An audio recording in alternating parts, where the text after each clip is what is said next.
Immense pleasure for me to introduce the speaker on our bootcamp lectures on satisfiability solving, Armin Biere.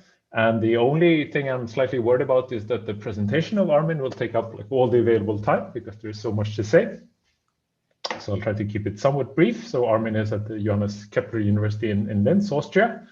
Before that, he was at ETH, has been in industry, in electronic design automation, and he has also been with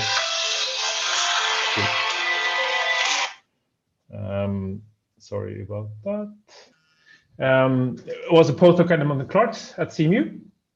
Got his PhD from University of Karlsruhe. He's famous for his work in applied formal methods, in particular formal verification of hardware. Famous for his contributions to boundary model checking, to satisfiability solving, for solving quantified Boolean formulas, satisfiability modulo theory. Has been taken part in numerous competitions, more medals than I can count, I think. Says in his CV 37 gold medals, 67 in total. Awards, the IBM Faculty Award, a lot of influential paper and test of time awards from TACAS, HVC, from ETAPS, also the CAB Award, the ICHCAI JAAR Award, and has worked as an editor of the Handbook of Satisfiability, where we just, the second edition is just out, has been chair and vice chair of the SAT Association. And although the SAT community is a very competitive community, of course, and Armin doesn't always win the SAT competition, I think it's undisputed that he's considered to be the leading authority on all things related to SAT. And so when in the organizing committee, we thought about who might give a tutorial on SAT, it was a very natural name to think about, and we're very happy to have Armin here and hope that he will explain all the secrets of SAT to us. So without further ado, please, Armin. Well, thank you very much. So let me start sharing my screen again. All right. I hope you can see this. Otherwise, please tell me. So it's actually difficult to give this. Just a second. I need to also see myself for a second. To give such tutorials, I usually give them actually once a year or a couple of times a year. So last fall, I actually gave 2 of these. And so I was really sort of like, yeah, I said yes when the organizers asked me to give a tutorial here. But then I overlooked that they wanted to have a video. So I prepared a video last week. And I got so hooked up to this video that it's actually became 4.5 hours. So if you didn't have a chance to look at it, you're welcome to. And now, of course, like I have a 2 hours talk and should assume you all watch these 4.5 hours, which of course, I guess nobody did, at least not in slow motion. So what should I do? Anyhow, so the other problem with such a talk is that like 10 years ago, when I gave such a talk, like nobody really knew about CDCL. And nowadays, of course, if I start talking and explaining CDCL, like people get bored. And then only after 45 minutes into the talk, people get interested. So I'm really not sure like what to say here, but let me just explain what I want to do. So I took a talk from last December, actually, which I gave at a SATSMT school in India, which actually also like altogether was, I think, 3 hours, and cut it down and remove those parts which you were supposed to watch in the video already. So the video has a different style. So it's like blackboard and code. And I'm going to try to do the same now, but it's of course like maybe less organized, and it's also on purpose less organized. So I had this idea. So I have this like 4.5 hours of video, even though there's some parts missing, which I want to touch now. You were supposed to watch them, or students, or like if you're interested, you were supposed to watch them. And then if something is unclear, then let's talk about this now. So I'm very happy if you interrupt me any time, and I will answer your questions. I guess I will need to repeat questions, right? So I hope this is working somehow because we have this webinar thing. Anyhow, so well, this is the slide I gave to my dean once in 2015, actually. So what I'm doing, so, but Jakob already said about this. So let me just like show you maybe this plot here. So this is not a cactus plot for those of you who have followed the SAT community. So this is a cumulative distribution function on the vertical axis here. You see the number of solved instances over the time. So in 5,000 seconds, you see like the winner of last year's competition, which is my solver, KISAT, actually solved 250 out of these 400 benchmarks in that competition. And then each of these lines here is actually a solver winning in a competition over the years. So actually starting with 2002, where we still have sort of records, like there were a competition actually in 1994, but we don't really have any source code of these solvers. So I took all these solvers which were presented, which were winning those competition, and kind of ported them to new compilers. So this was actually an effort, because some of them were kind of produced in the age of 32-bit machines. But I got that working, and it's also sound, like at least there were no discrepancies in all these runs. And then I was running all of them, like the old ported source C source code or C++ code on the new clusters. So this is all in the same machine. And then you see like sort of my solver from 2002, Limat, just barely solved 52 or so benchmarks, while the sort of newest solver solves like 5 times more. And you also see a considerable improvement over the years. And you might also wonder, why is there such a big gap? Actually, it turns out that 3 solvers jumped that high from like 2019. I think you see my mouse pointer, right? From 2019 here, Maple version from 2019 to 2020.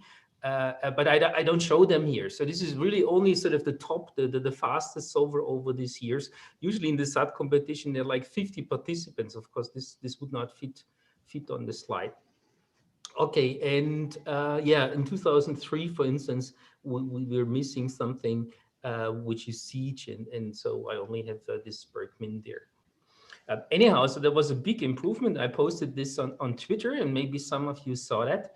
And I was kind of made quite around this tweet, and yeah, so lots of likes and retweets, and then people even from the machine learning community came and gave comments. So they wanted to know how many variables we can solve, and so I plotted this variable distribution plot, which shows that in the competition there were like quite some instances. So I guess the median is around 100,000 variables. Sorry, 100,000 clauses, and here's probably like 10,000 variables. But it goes up to sort of like multi-million clauses and variables. And this is related maybe to the other thing which you see here on the right. So this is from GitHub issue tracking from our SMT-Solver lecture. And there were some colleagues using this inside of ESBMC, which is a bound model checker from Oxford. And they applied this to deep neural networks. They used the SMT-Solver lecture in deep neural network verification, and then they hit this bug. I hope you can read it if Zoom quality allows. So it says internal error in LGL see more than like 134 million variables. This is exactly 2 to the power 27. And then the question was, can you do anything about it? And actually, well, this was an issue with the SATSolver, because that SATSolver, which is actually here, this Lingeling here, which is also my SATSolver, for instance, Lingeling 2014, is only was restricted to 2 to the power of 27. So this is like 127 million variables.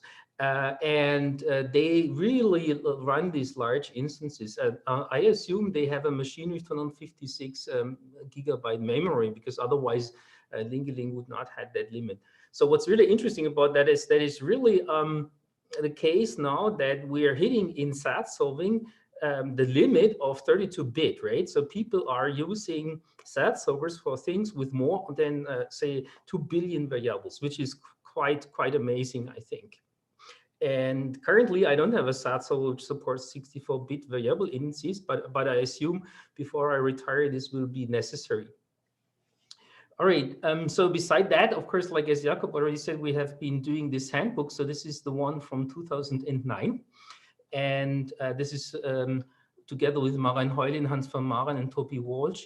And that's the old chapter here. So the old chapters, plural.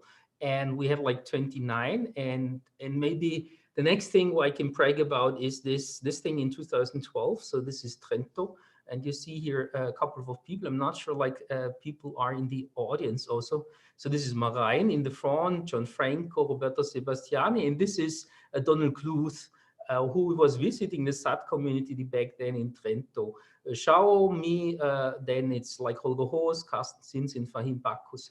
And so we were really very happy that Knut wanted to learn about SAT solving, and he also sent me an email and also other people, and I got like a request for 48 questions for my SATSolver Picosat back then, and then he actually came to Linz, where he gave a talk and wanted to discuss for a week how CDCL solving is working. So again, this was in 2013. And yeah, he also played the Anton Bruckner organ. This was quite amazing. And then in 2015, just around Christmas, he published this book. I think I have a version here, so it's this size. I hope you can see this. And it's actually a very small section. If you go inside, so this is from the PDF, you see this is section 7.2.2.2. It has around like 300 pages, and it's really amazing. Like he went through the history and collected things, and also programmed actually a SAT solver. Now, what happened since then in the field? Some of you know, and it was mentioned before, is we have been busy trying to get a new or editing a new volume, a new edition of the handbook, and it's really now I haven't seen a physical copy yet, but at least I saw some virtual copies. It's really in the print, and these are new chapters, 7 new chapters, one on proof complexity, which is probably mostly related to this seminar. It's also the biggest new chapter, more than 100 pages. We finally put a pre-processing chapter in it because like 2009, it was not ready yet. We didn't know not enough about pre-processing. Then also Holger Hoos and his colleagues contributed a chapter which they promised but didn't want to do in 2009. Then Marijn Heulin wrote a chapter on this proof of unsatisfiability. And then we have 2 chapters which have a similar flavor. Since 10 years, there was actually huge progress in MAXAT and also in QBF solving. And while the original contributors to the original chapters in the handbook kind of stopped working on this topic, so there were new techniques invented, and these people here were writing new chapters because of that. And this is also a very like sort of up-to-date version of QBF and MAXAT. And last but not least, something we've seen and where there will be a talk also on Friday is this approximate model counting. There was already approximate model counting in the handbook, but this one is a precise one. And we got also like 3 quotes from Turing Award winners, which you probably have seen now already by now. And here's the flyer, in case you haven't seen the flyer. So it's out, you can buy it, or order it. You cannot really buy it, I think. And yeah, it's 2 volumes now because it's getting too thick. And maybe I should show you, this is the first one, so we don't have the second one.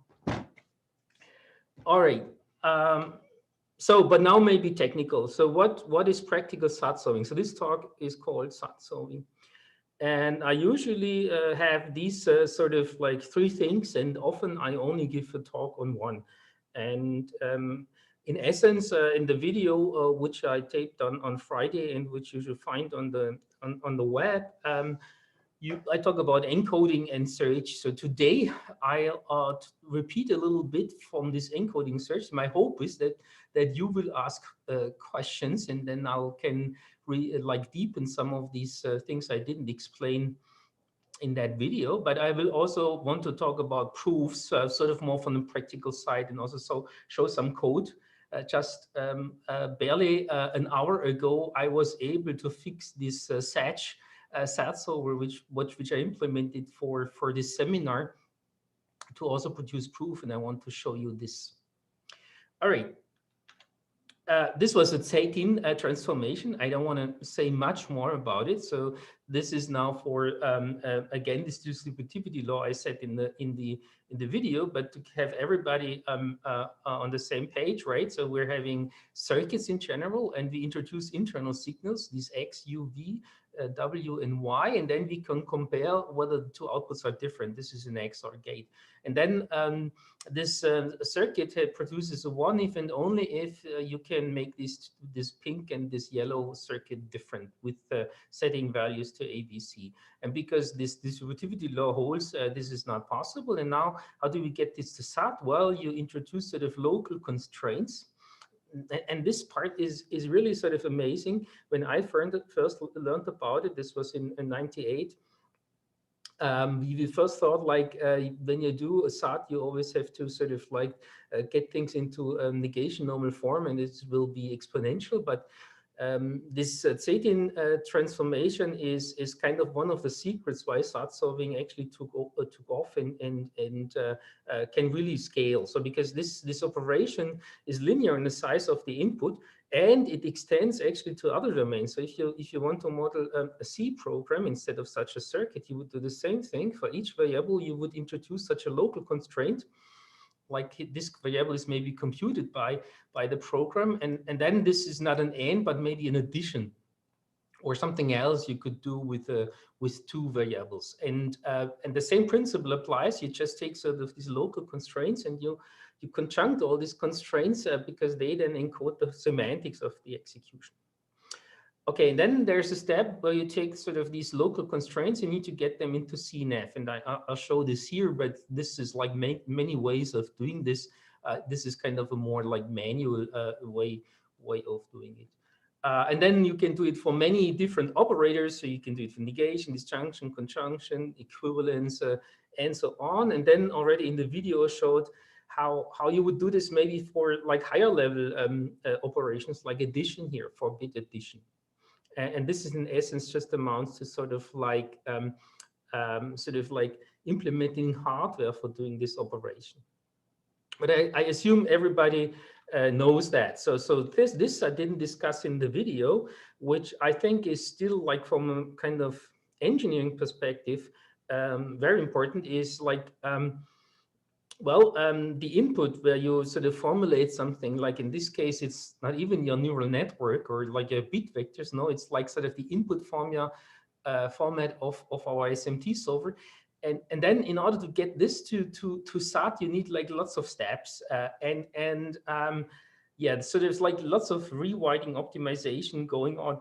And in particular, sometimes you need to go back. So you learn maybe a unit here in the SAT solver, and you really need to go back to the very beginning, which we might trigger things here and so on. So software engineering wise is not as simple as we described. So there's lots of layers. And this is also already like pretty complex. Okay. Then the other thing I mentioned already is that you're having like multiple representations, and on the sort of modeling side, this is the first bullet, you're having application level. Then we can do bit vectors with this application level. So we can, for instance, use bit vectors to describe the operations of this neural network. Then we take bit vectors, turn them into something which is called AIGs. I'll show that in a minute. And then from there, you would go to CNF. And then all these levels and all these steps, 3 steps, you would do optimizations. And then there's also this issue with logical constraints, which are kind of not really formulating execution of a real machine. And there, the encoding needs more sort of insights, like fixed points is usually the keyword, or cardinality constraints, which we'll hear about tomorrow. There are also issues on how to encode them. Maybe you haven't seen AIGs. They were actually invented in Berkeley. I mean, like at least like there they became very famous around the tool ABC by Berkeley University. And yeah, so you can think of this as a very simple circuit where you only have AND gates. These are these big circles, and these dots here are negations. And the reason we like this in practice is because, well, all your algorithms will just work with this sort of very basic logic functions. And yeah, of course, you can represent everything with it. So the 4-bit adder we discussed is this one here to the left. And of course, if you want to do 8-bit addition, so you down here see the inputs, you get like a twice as big one. You can do 128-bit. Actually, we're doing this later in the demo, and so on. And this is a bit vector shifted by for shifts, right? This is a Biere shifter. So the width of this thing is the size of the bit vector, and the height is logarithmic in the size. And sort of the simplest implementation would be quadratic, but like with this sort of shifting approach, you get this to n log n. Even though here, I don't know whether you can see these guys are those with the large fan out. These are the inputs of the shift. This you have 4, right? Because you shift to shift the 64-bit vectors, you need 4 bits to for the shift. And these have really high fan out and are used quite often. Anyhow, what's that? Well, this is a multiplier, like an 8-bit by 8-bit multiplier, and multipliers are quadratic in size. So if you're really encode sort of like one assembly instruction in which you're having multiplying 2 numbers, both 32-bit, you get actually like a quadratic BDD. So actually, sorry, not BDD, AIG, and this AIG is around like 2,000 nodes. So this is for 8 times 8. So it grows like much more than like this n log n thing we saw for the Biere shifter. Okay, then beside this encoding, let's get closer to the SAT solving. One thing which is very very important, of course, is that you're using these SAT solvers through an API, through sort of as a library, and this is very common in many applications. And there's like one sort of like important sort of trick, and that's this assumption trick here, which I don't have fully time to explain. So basic idea is you want to have in a SAT solver like a library where you can sort of query these SAT solver like an oracle, right? And the formula you're querying is actually related to previous formula. So you sort of have an incremental problem, and but what's typical is that you're sort of adding new constraints. However, this would only allow a kind of a SAT query style, while in practice you often want to do ansat, SAT. So a good example is bounded model checking. You might have heard about sort of you start by checking the safety property at the initial state. Then if it cannot be violated, you increase the time by 1, and then you're checking the safety property at the second state, and so on. Okay, and every time you add this transition relation and ask, is it possible to violate this property at this new time frame? And for that, you kind of need to sort of tell the SAT, so yes, I'm interested in sort of this unrolling of this circuit. So it's very similar to sort of the proof that SAT can simulate or SAT can simulate the execution of a Turing machine polynomially, right? Because but you're kind of want to say that okay, but now I'm assuming that this at time step 2, for instance, this property is violated, and then I'm adding here this time frame, like one more execution of the machine, and then asking again, is it now after 1 time step satisfiable? So you need to have a mechanism which asks a query under assumptions. The assumption in this case would be that the property is violated at a certain time step. And this has been sort of more formally described, and we're having there a formal interface. It's called IPAs here, and I'll just show you this kind of, people call it a model of the API, of the application programmatic interface, sort of the header file of the library. And what you see here is this kind of the state this SAT solver can be in. And of course, like initially you start off with an unknown state, and then you can add things. And what you can add is clauses, but you can also assume certain things, like our assumption that the bad state is reached, like the bad state which violates the property. And then after you're done adding your constraint, you can start solving, and you're going to the solving state. And then from there on, you could, of course, like the solver then does its thing, and then it can internally, this is the dashed line here, either figure out the formula is satisfiable or figure out it's unsatisfiable.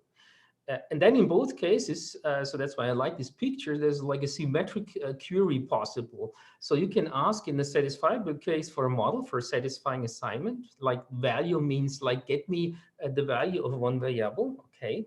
Actually in the interface, it's the values of literals. Down here in the unsat, you can say, what about these assumptions? Were they all necessary to derive unsat? Please tell me whether you used a particular assumption to derive unsat.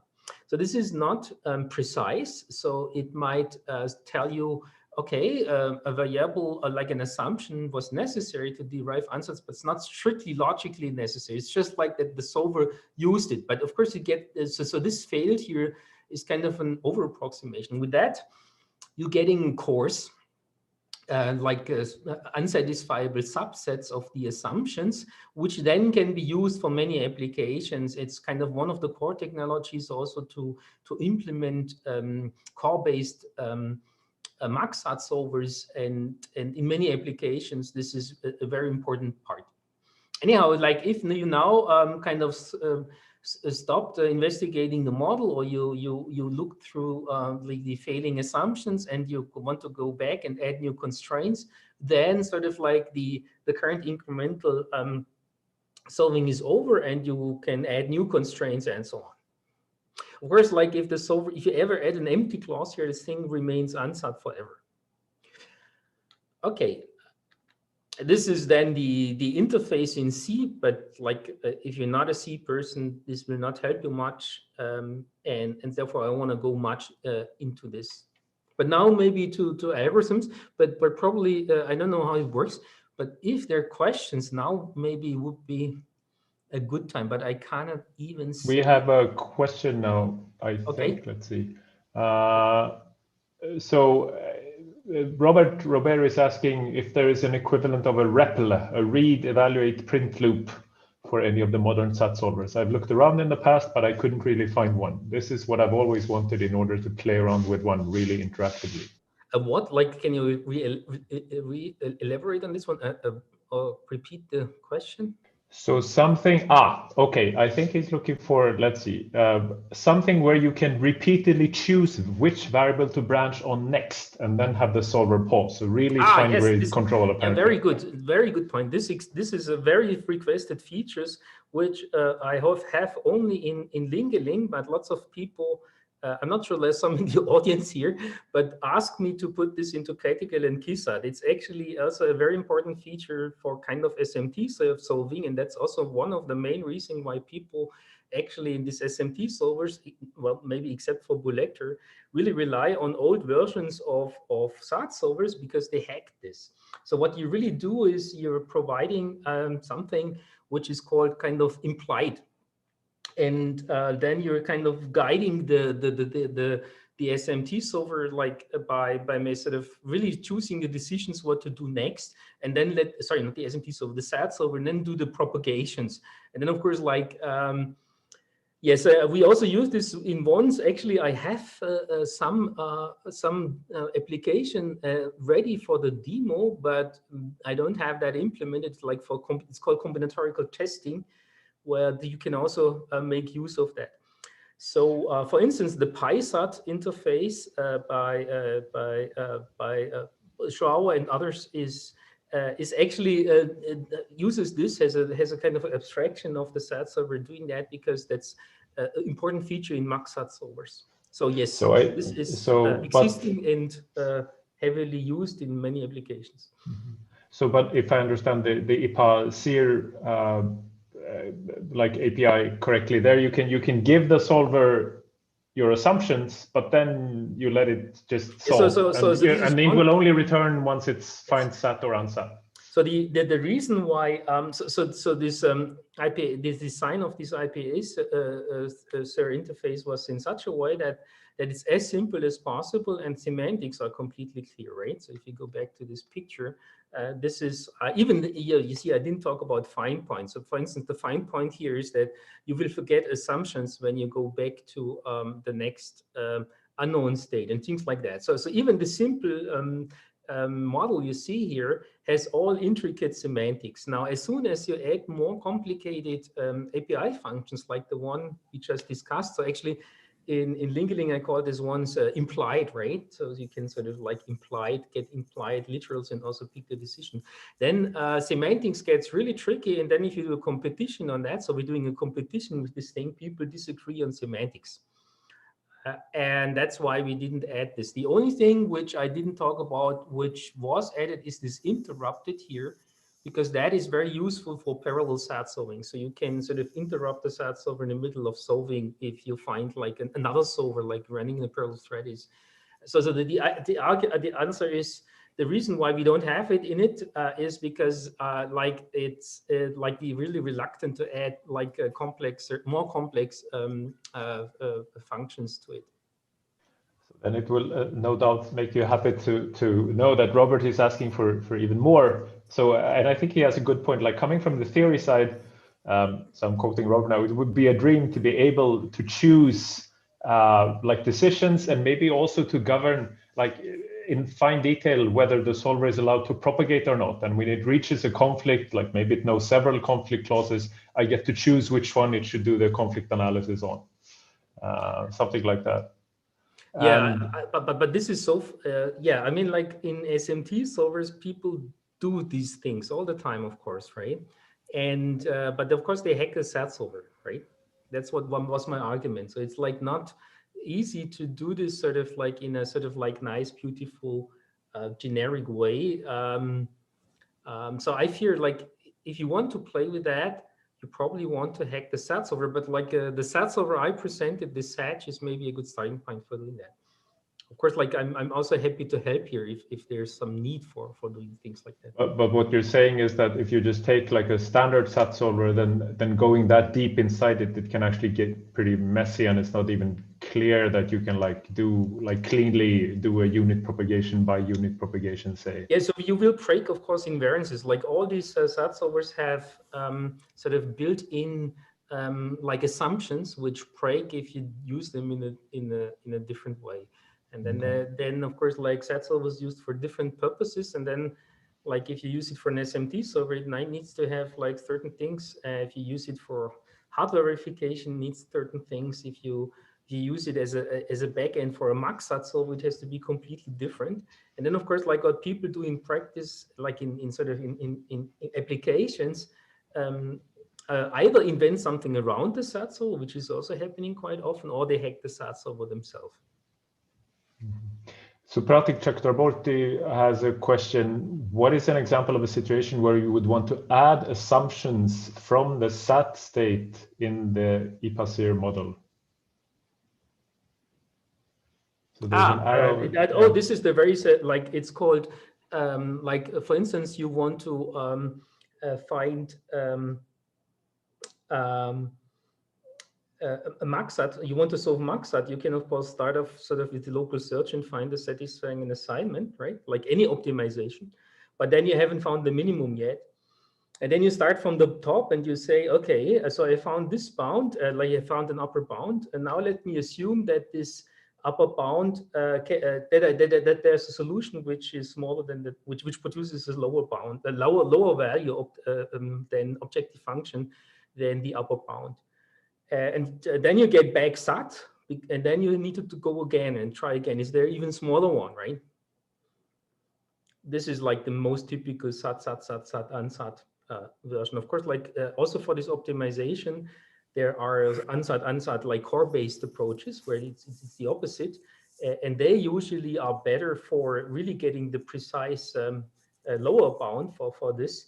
But in practice, for really huge instances, this is infeasible, and you're kind of then try usually going from the top to the bottom, like from sort of sat, and maybe then it's getting too hard and you're giving up. Then you're happy with preliminary optimal value. Just to understand this interface, so in principle, suppose you were doing exact model counting, so counting the number of satisfying assignments, then you could also use this interface by saying, okay, thanks for this solution, and you add a clause ruling it out. Yes, exactly. What other solutions can you? Yes, this is called blocking. Yeah, this is another example. Yeah, this is called blocking clause, which is really bad for the following reason, because if you add this blocking clause, you cannot remove it anymore. Like if you only go through this interface, you have to keep on like adding these clauses, and there's like millions of these clauses. For instance, you have millions of solutions, and if you're getting in the range of 10 million or 100 million solutions, then this completely breaks down. So that's why this is a simple way of enumerating all solutions or counting, but it's like not something which works in practice. It's a good exercise for a SATSolving class, by the way, to have the students exactly use this interface to enumerate all solutions. And of course, like we let the students do this manually in our logic course. Okay. Okay, then I continue. Or more questions on encodings or this API? Then maybe we could just add also the comment from the chat that some advertising for Mark Vinials, who says that if you go to github.com/markvinials/textbooksat, there is apparently some kind of interactive CDCL solver. And then Carlos Anzotegui says it would be helpful to limit the number of conflicts and manage undef answers from the SATSolver. Yes, this is this is in most of my SATSolvers anyhow. This is a very important. Yeah.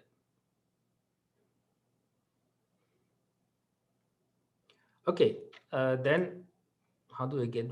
Do you see this chat too? If I have it on my. Yes. Okay, it's in front of the slide. All right, so yes, so I have to apologize. So this webinar interface is slightly different than the one I'm used to when I teach.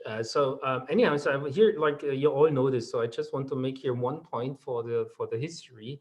I wrote here 50s, and the reason why I wrote here 50s is because actually this first DP paper was a technical report which appeared in 1958, and we just like a couple of years back we got hold of that one. And it's very interesting also, maybe because for some of you are interested in algebra and polynomial reasoning, there's one page on ring reasoning in it, like there's not much in it, which didn't appear in the journal version, which I found really interesting. Anyhow, so there's DP and DPL, and I think you all know this is the DP procedure. The first time, for those of you who are not like that much into sort of SAT solving, I want to point out these two things. Like there's the same symbol here, empty, right? And when I first learned about this algorithm from Yuchan Zhu, actually, it was the most puzzling part for me. But of course, nowadays most people are used to SAT solvers, but let me just reiterate this thing. So we have two empties, like the formula is empty, right? There's nothing left. And then it's true because we have a conjunction of constraints. Or we have an empty clause, and that's an empty disjunction. And that means if you have an empty clause, then it's unsatisfied. Okay. And then also the DP procedure is just where you're doing variable elimination, and just does this like by some kind of clause distribution, and you should all know how this works. The only reason I'm showing this is also because nowadays this is used in sort of the most important preprocessing algorithm, which is called, or which we now call bounded variable elimination, which we presented in the satellite papers in 2005. And this one is really like very effective and very important to do in practice. But I will not talk more about this in the rest of this talk. If you want to know more about bound variable elimination, we can like do this in the Q&A session. Okay, then the DPLL procedure is also well known. So this I don't explain. I've discussed already the empty thing. Maybe the only thing which actually I also find like really remarkable is you're picking a literal, right? And on which you branch on. And of course, if you're really after satisfiable instances, like then you need to pick the right phase. Actually, which variable you pick is completely irrelevant because you just need to pick the right phase. So set the variable to true and false. And there are, of course, maybe not that important for the proof complexity people, but it's like clear. There are lots of applications where you don't care about unsat. Like typical examples are test case generation, and this comes in multiple flavors, like a symbolic execution where you run a program and you want to sort of get all or get some of a good fraction of the branches of your program, and if a branch is not coverable, that's the same as if sort of the solver runs out of time. So you just want to usually actually get into all these different code paths and produce values to the input such that you can reach them. And therefore, in many practical applications, the choice of the value here, either true or false, is the most important part. Not all, of course, but that's for practical matters. Then DPLL example, and I'll don't say much about that. One thing, but I think like this is clear in this community, but I want to repeat it.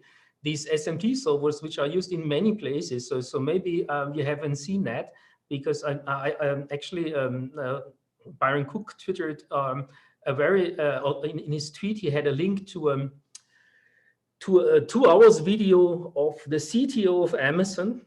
And this was pretty amazing because he was talking about verification, but even more amazing was that for 20 minutes he talked about SMT solvers and how they use SMT solvers at Amazon. And I thought like this very remarkable that you have a CTO of one of the largest companies in the world talking about SMT solving. Of course, I used this part of the video and showed it to the students in our course. However, and that's the important part, is these SMT solvers here, they really rely on the CDCL paradigm, which of course I also don't have to tell people here in this audience is different than DPLL. And that's why in the original day, people came up with this DPLLT paradigm, which actually was a CDCL paradigm. And I think this is important to set this right. Okay, and then learning clauses as no goods and keeping them, then the notion of an implication graph and unique implication point. This was what Joao and Karem actually did there in the mid-90s, and this was a big step forward, of course. Okay, so I'll don't explain it again. I had this in my video too.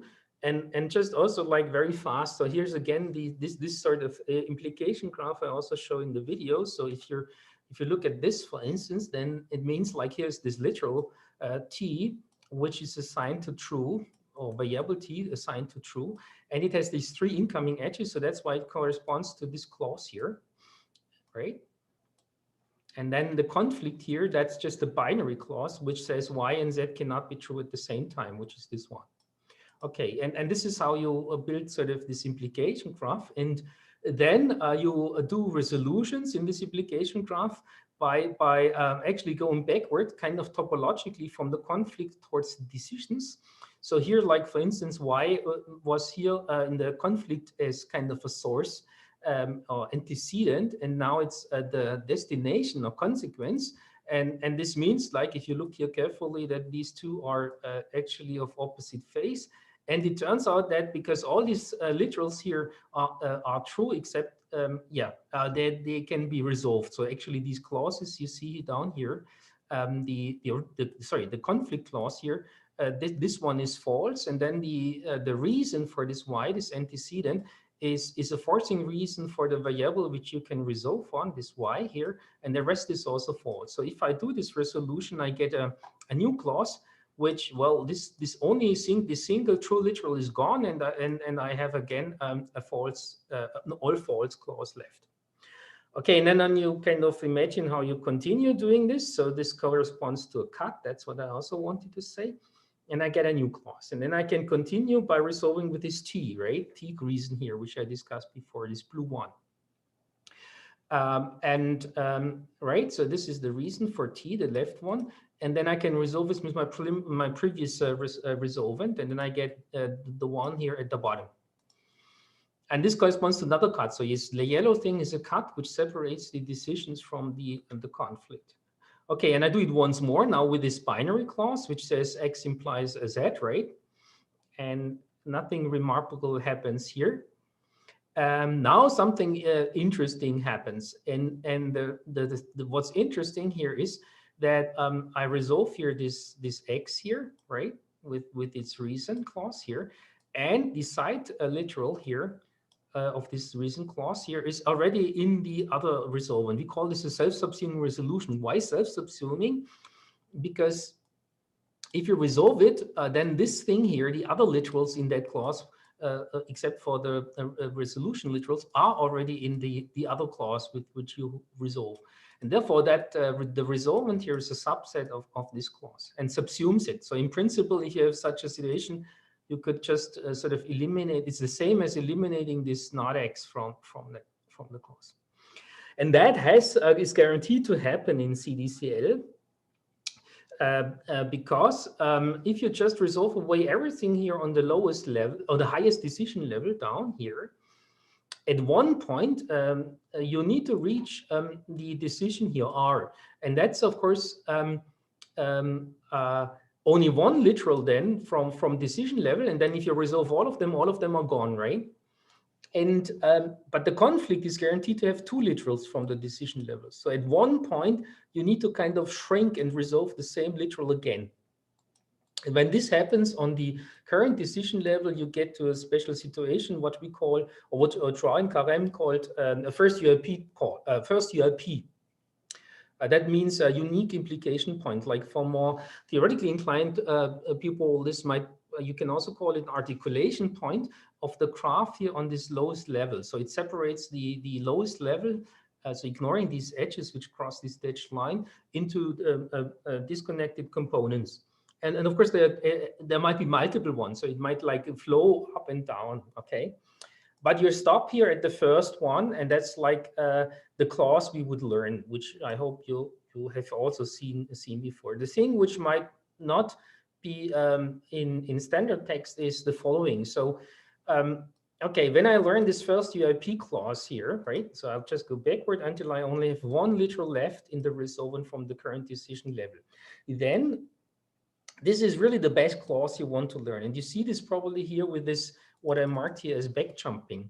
So this is the level. So if I have this clause, I'll actually have all the literals except for this thing here, for this first UIP literal here, not S here, on decision level 2 actually, or 1. And therefore, as I did in the video, you see that these levels in this clause are kind of skipping that decision level 3. And that's very good because now you can back jump to this level. If you would resolve this S here, right? The last remaining literal on this first UIP literal on this last decision level, then you get to the decision, but you also pull in this decision level. So you pull in the decision level 3.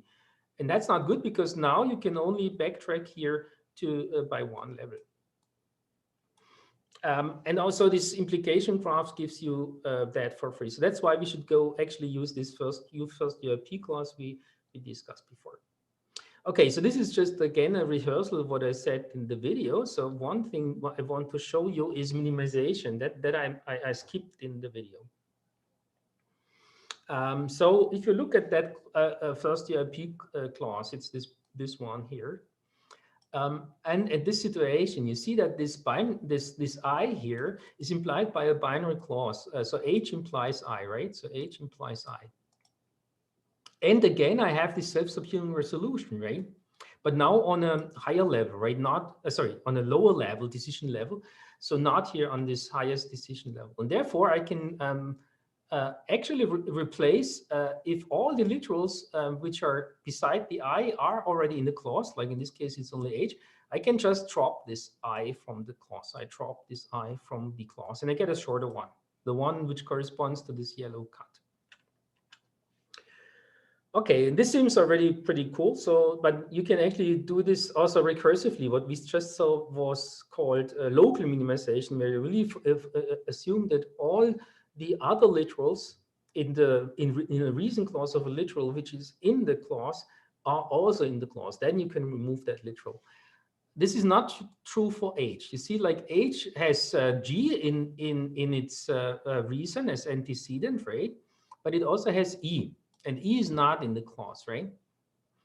So like the argument doesn't apply, right? You cannot remove H. However, if you now do a graph search and you follow sort of backward the H here, you see that actually it either hits a unit clause, which of course you can ignore, or it hits another literal, which is already in the clause. So that's why I can also remove this H. And yeah, you can of course also see this as a resolution. And this idea is due to Niklas Sørensen. So I was his opponent, and this part of the slides are actually from his opponent talk back then, which I had to give. And then we actually wrote a paper afterwards because he didn't have this in his thesis. All right, so this will be then the first UIP clause, and you see it has exactly the same decision levels, and it has a subset of the literals as the originally learned clause, first UIP clause. That's why it's clearly better. I don't think like there is a formal proof for that, but at least like we're like our empirical evidence says, yeah. So this is always the best clause to learn. Are there questions on this? Because otherwise I would actually be tempted to show you some code on this. Two questions from me. So the first thing, do you always want to have a subclause, or would you be willing to trade, like, you know, if I do some minimization, I can get you just one literal on decision level 1 instead of 5, but it will be a different one. Okay, so last year, or this gets too complicated. No, actually, last year there was a paper by a student from Fahim Bachus. Now I'm mixing up his two students, so I forgot which of the two. Sorry if you're in the audience, but like one of the two had a paper which also actually then was making solve the largest number of instances actually in the planning track of the SAT competition. And the basic idea was kind of revisiting something which partially was already there in the old days, like in the 90s, like slightly modified. So it's called all UIP. So what you could do is on each decision level to figure out, is there a literal which implies all the literals which are in that clause? Okay. So there's like one important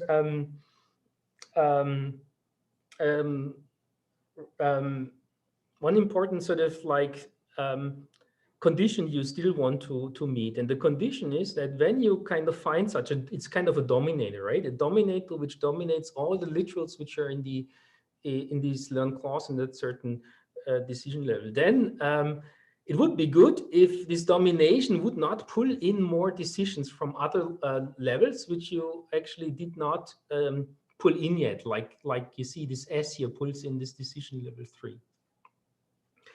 And I also repeated this experiment. So I have a version of KISSAT which re-implements their ideas. And it's really true that this seems to be like the hard condition. It's actually also very cheap to implement. We're working on a paper on this actually. So you can always do it. You get actually probably another sort of like 10% smaller clauses. And for certain benchmarks, in particular for these big planning benchmarks, it can make a huge impact, right? You're getting like down from 10,000 literal clauses to a couple, right? And that's quite impressive without paying for it in other benchmarks. So I think this is something one should have now on top of this minimization in every CDCL solver. But like you need to stay tuned for the paper before you hear more about that. So just to check the paper you're referring to, Armin. Sorry? Are you still there?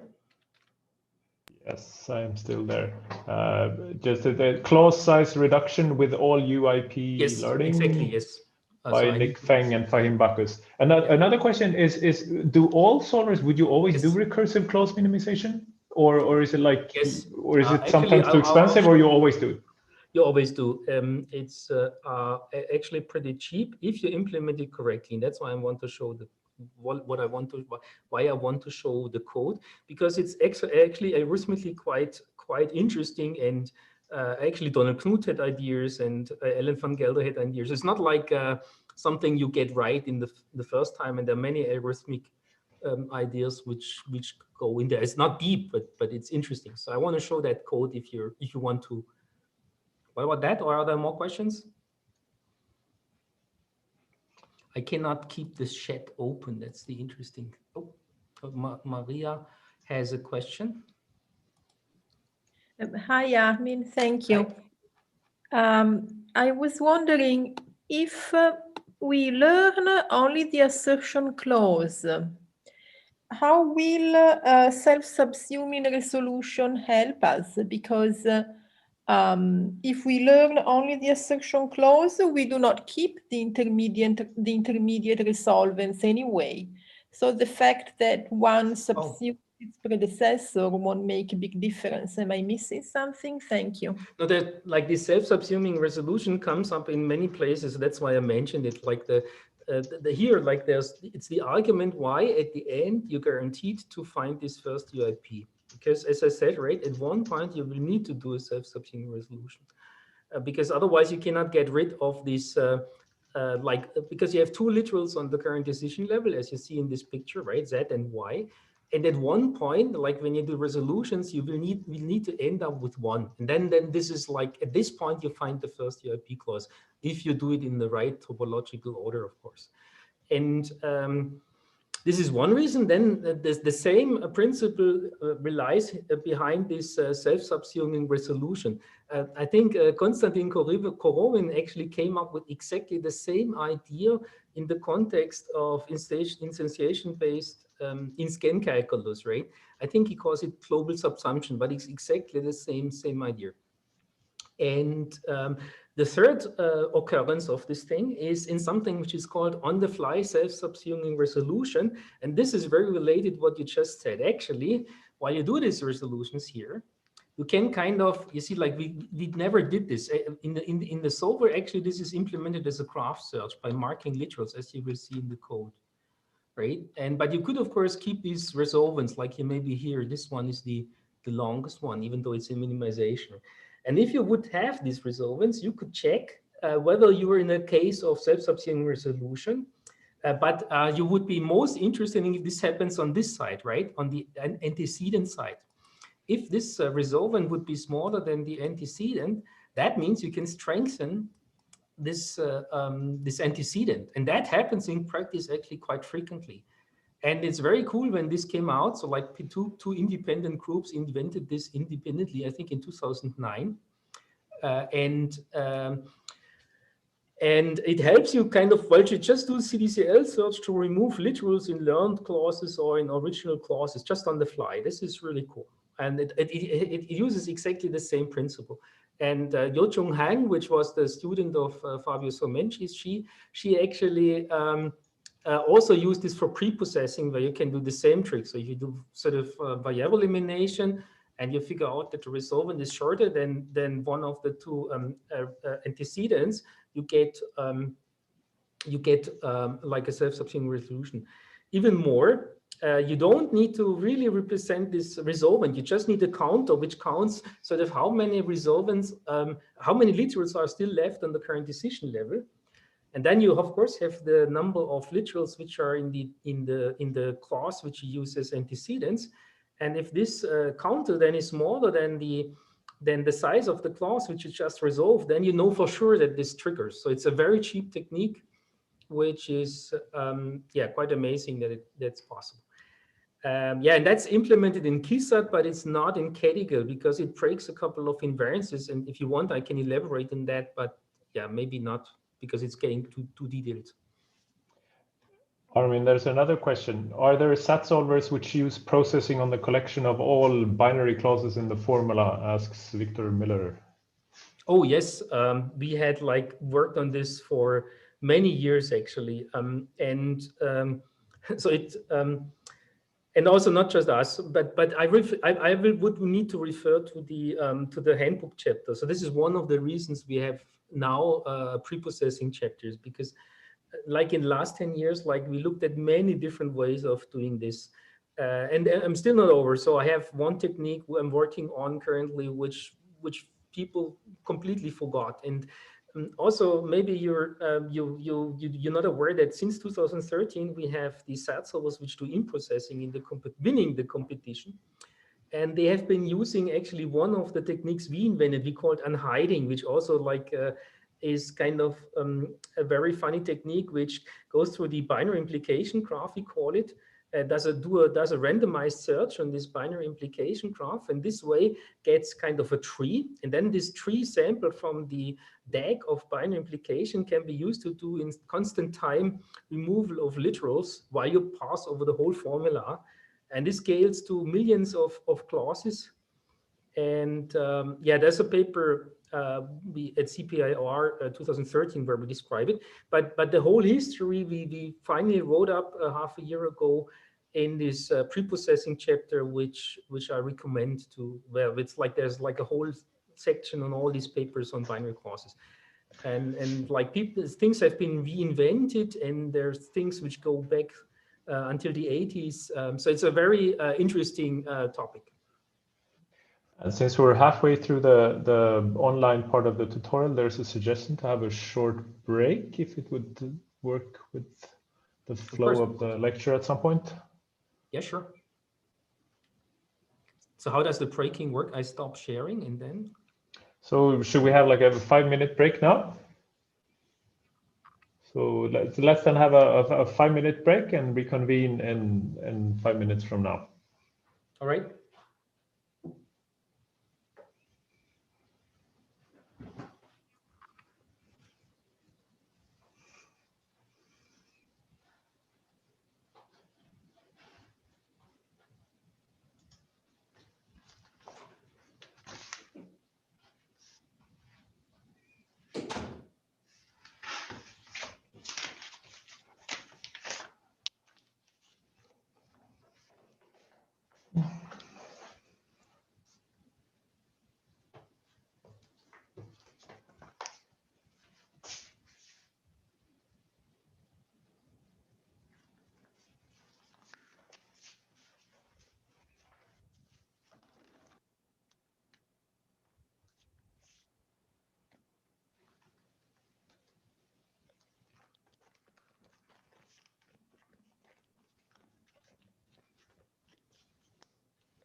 So I guess we should start in a minute or so.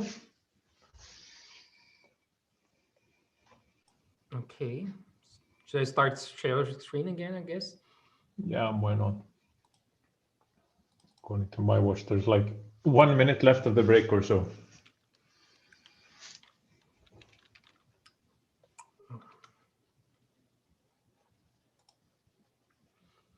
So did you elaborate, Armin, on what was the big jump with the 2020 winner of the SAT competition?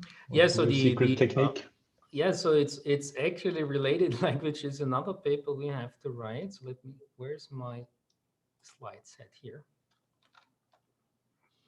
No, I can't move this. Oh, no, okay. All right. So let's go back. No, where's the cactus blue? No, the actually there are two solvers. Which can you see my mouse pointers? Which would be around here. One is Crypto Minisat, and one is a Maple version with CCA and R. All these top solvers, and also Cadigal, by the way. So like my old version of Cadigal is also around here. They use local search, and one particular actually strange way of doing local search. And I'm not sure like whether Karem is still here. So we had like a fight on this term local search in this context, but we finally figured out that how to do really kind of local search for the CDCL solvers, which apparently is very simple. So I had this idea 2 years ago. It works as follows. So you kind of, I call it target facing. There was a post talk this summer, last summer, which works by kind of looking at the trail and thinking about like what would be actually the best way to achieve satisfiability. And this actually was motivated by thinking about Laurence and Schill's approach for sort of fixing this issue, right? So they saw that in satisfiable instances, sometimes sort of the solver makes progress, increases the number of assignments on the trail, and without sort of really going upwards, and then you should not restart. And this is a good observation, but like the real thing you should do is actually you should use this as a metric for optimizing the assignment, right? So what Cadigal does, and also these other two solvers, and also KeySat, is to optimize to sort of always hit the face of those sorry, to always assign the literals, decision literals, to that phase which maximize the trail in the past, and trying to get a larger trail. And then you can also combine this with local search. That's what gave this huge jump. And they're actually not just KeySat, the other two are also like a bigger step than in the previous years. Does it change? So it works better on satisfiable instances, or does it also have? No, it also on works. Interesting enough, also on unsatisfiable instances. It's a very tricky thing, because now all the solvers since 2016. This was a big jump in 2016. There was also a good jump. This was the combination, and I would say, of Jansek's idea for using this stable and focused phases, which I call now, together with this recent bumping of the Maple solver. And that gave, sorry, what's this? Yes, this is 2016. This gave a big jump. And now when you split the solver in two phases, one focusing more on satisfiable and one more on unsat, you can be more aggressive on the unsat, because you don't lose on the satisfiable, right? So if you would only have sort of one engine which does always the same, and it's like mediocre in both, that's bad, right? So better it's to sort of switch in increasing schedule from sort of stable to focused mode, and then this way you're kind of be more aggressive in both parts. Like for the stable mode, you're more aggressive for the satisfiable instances, and the unsat mode, you're more aggressive for the unsatisfiable. And that's of course like also in KeySat now. This insight is put to the extreme, right? So restarting every conflict, for instance, in the focused mode, like almost like in these proof complexity papers, right? All right, should we? I guess we're officially back from the break and have already started. So yes, please continue. All right, so I want to show you, well, first want to go to the, so once again, so for those who didn't watch the video, this thing was written by me just for this seminar. Like I started like 10 days ago. And I did something similar in 2012. Like that was the time when you saw the picture with Don and Knut. Back then it was called cleaning. But that one was, I would say, like the first attempt of making it clear. And yeah, so it's like a SAT solver, currently no pre-processing in it, but like a decent, like sort of CDCL only solver. And for instance, just like 1.5 hours, no, 2 hours ago, I added like a proof checking to it. So you can now spit out proofs. And what I want to show you, there's another idea I had, and that's why I actually put more work into this. And this is related to also to Chansek's old point. Chansek O took Minisat and added all his idea like this multi-tier and this stable and focus, what I call it now, as patches on the web, right? But I had the idea, why wouldn't it be better to have a solver which actually does all of these patches kind of as a configuration? Okay, so for instance, you can now do no learn, right?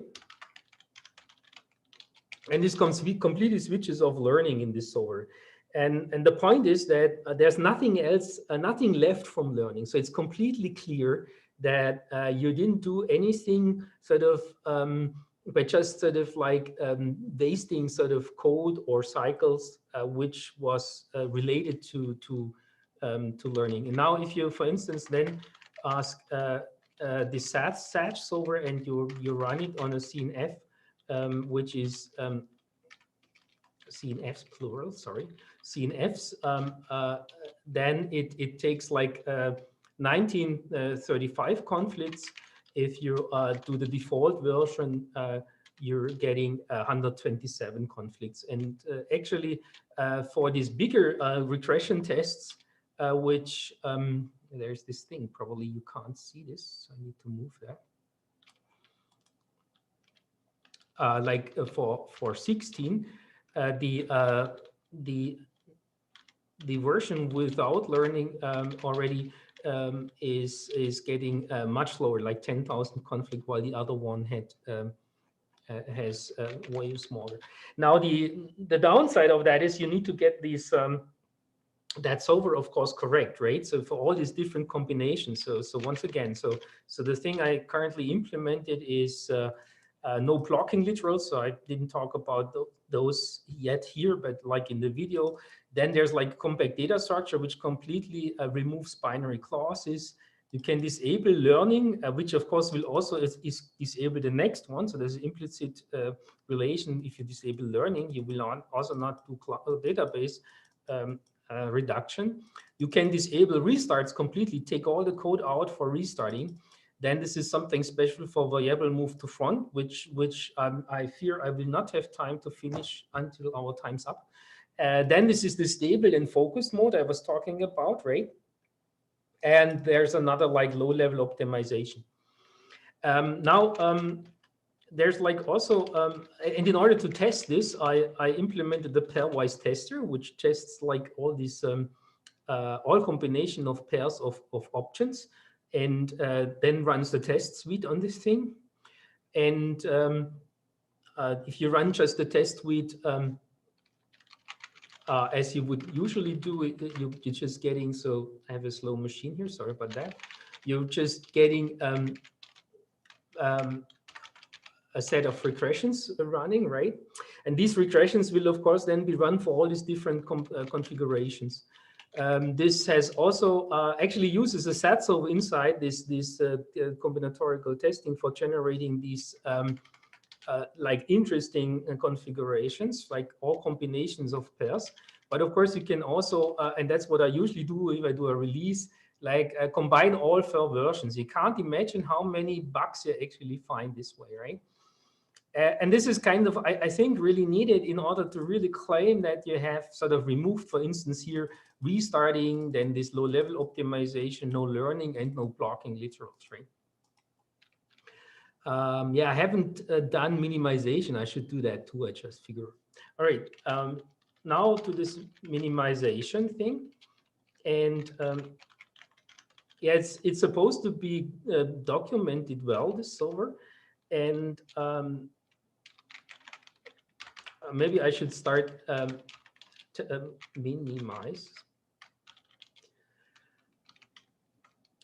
So here we get the deduced clause, and now we're going to minimize. So apologize. This is C for several reasons, but I hope it should be readable C. And at those places where I think like the average non-C expert might have a problem, I give explanations like for macros. So maybe this is also a gentle introduction into this kind of usage of C. But what this thing here is doing here, it's really just sort of going over the deduce clause. This was our, for instance, first ULP clause, and tries to remove literals. And so it checks for each literal, like the DI we had in the picture, right, whether it can be removed. And this thing is now our recursive function. And let's just peek at that one.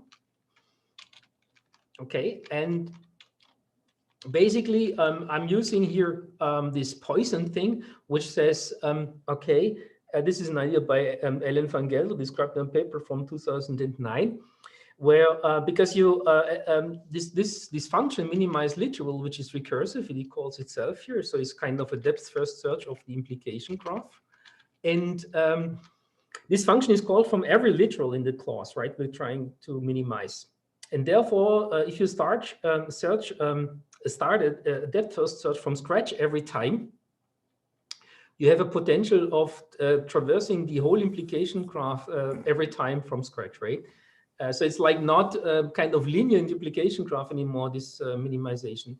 However, by adding these two flags here, so in the original Minisat code, like there was only this flag here, but adding two more flags, like one is sort of a positive case, yes, this literal can be removed, and the other one says, no, this cannot be removed in the current implication graph.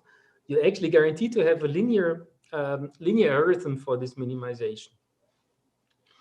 And typically with this, you get like half of the time of the whole analysis procedure maximum is spent in minimization. While if you don't do this, you might surpass the like the rest of the minimization time. And altogether, usually it's like around like 20 to 30% of the whole running time of the solver is spent in conflict analysis. And as I said, maybe half of the conflict analysis is due to this minimization. And now when you do this all ULP shrinking, you add maybe the same factors. So the point is this all ULP shrinking here should be, there's a typo I just received.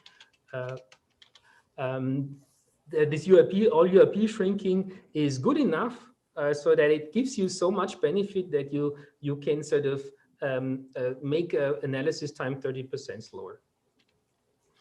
Okay, but the interesting thing is I have also the recursified versions of this thing, but it turns out that this simple recursive version you see here, I mean, it's not that simple, but like you see it, here I just go over the literals of the reason clause here, and then I try to minimize each of them. If I'm hitting the literal, which is the current one for which I have the reason, of course I skip it. And okay, and at one point, if I'm not able to minimize that literal recursively, this other literal, then I'll get to the point of marking things like Poisson. Okay, so if res is not true, then I'll mark it Poisson. Okay, it's interesting that this recursive version is actually faster than my derecursified version. Also, the Minisat code here has, because it only uses scene here, has a non-recursive version.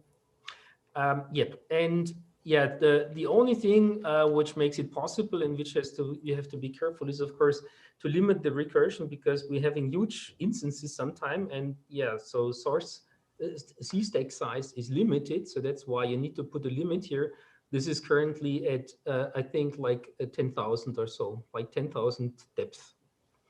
In KeyStat, you can actually have kind of tail recursive optimization here for binary clauses, right? So then if you want to see that, check this KeyStat code, where like if you go down here and you figure out this clause here is actually a binary clause, then you kind of can jump back here with a loop at the beginning. And that way it's like you have really probably the best way, but I don't do this here. Okay, one thing which is which might be yes.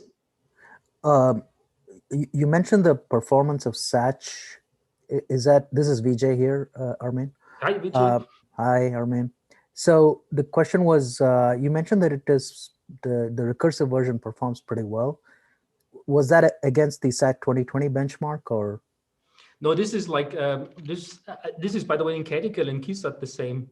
So in Kepler and KeyStat, I experimented with both versions. In both of them, I had because I cannot believe it that this recursive version on modern hardware is faster than the derecursified function, which is of course like three times as much code, right? So you need to do this stack handling yourself. Right. But it's really faster. So it seems to me that these processors and C compilers are optimized for this kind of recursive function. It's better to let sort of the that's my maybe it's also the branch prediction. I have no idea. So it's unclear to me, but it's true. So I cannot beat the recursive function with the derecursified one. And it's simpler, right? That's the reason why I use that code. That's cool. Thanks, Armin.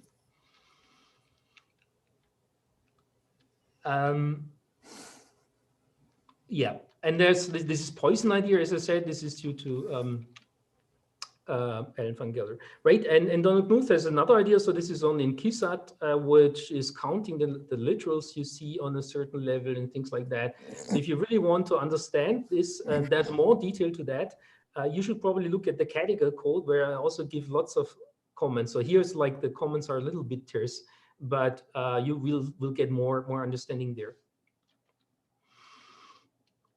All right.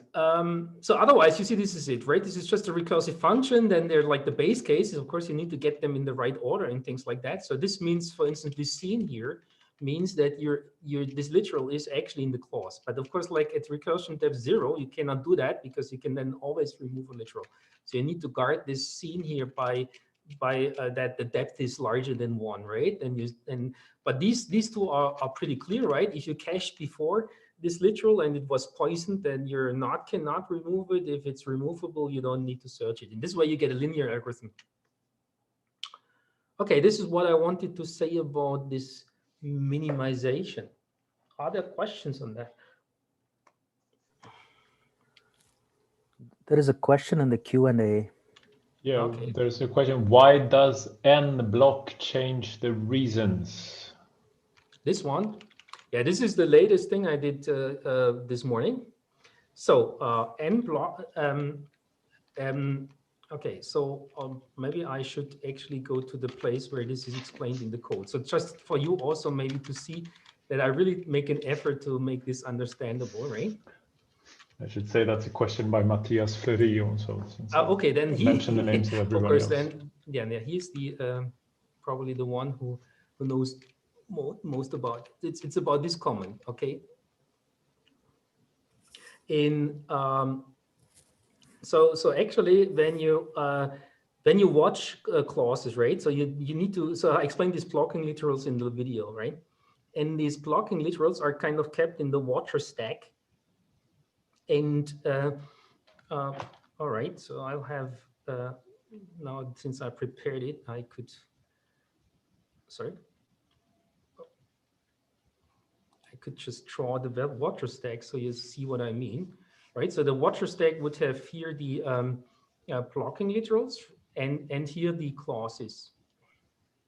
All right, and then this is kind of the say maybe of literal -2 the watcher stack, right? And here are the clauses where like there's a -2 because it's watched, but there's maybe also a 3 in here. And the 3 can be here, but it could also be if this is a 4 and this is another clause, and it also needs to contain -2, so at the first or second position. But this field 4 could be here. It could be actually, here could be a 5, which is not the other watch. And then these literals here we're going to use for when we traverse this stack here doing propagation, we first check whether these literals are true, and if they're true, we don't need to pay this. So I like this, so that's why I'm doing it. This is the most expensive part in the SATSolver. So this is actually if you do profile, you get 50 to many more times. Now with all this optimization, it's not like 80% anymore. But it's still, if you wouldn't do these optimizations, you would spend 80% of the time. So without these blocking literals, you spend like 80% of the time in a SATSolver in this point of the reference. And the reason is because these clauses are completely random in the memory. So the cache is not big enough.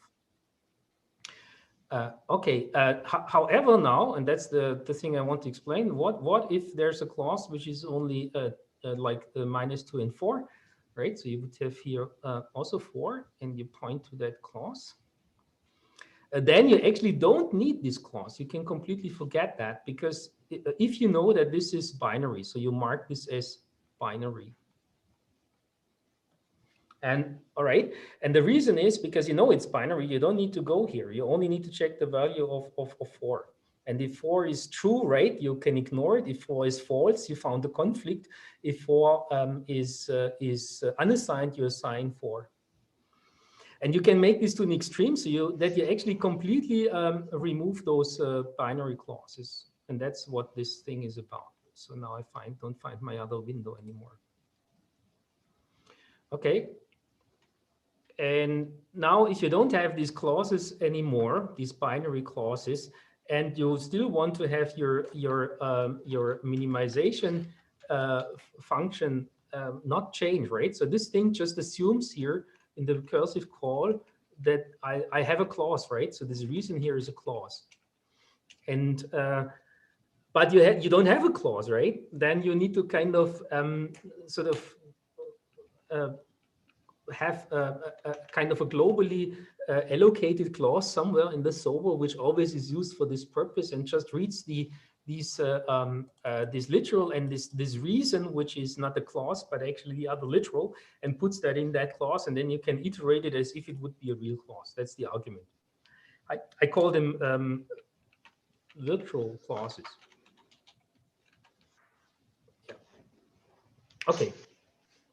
Does this answer the question, Matthias?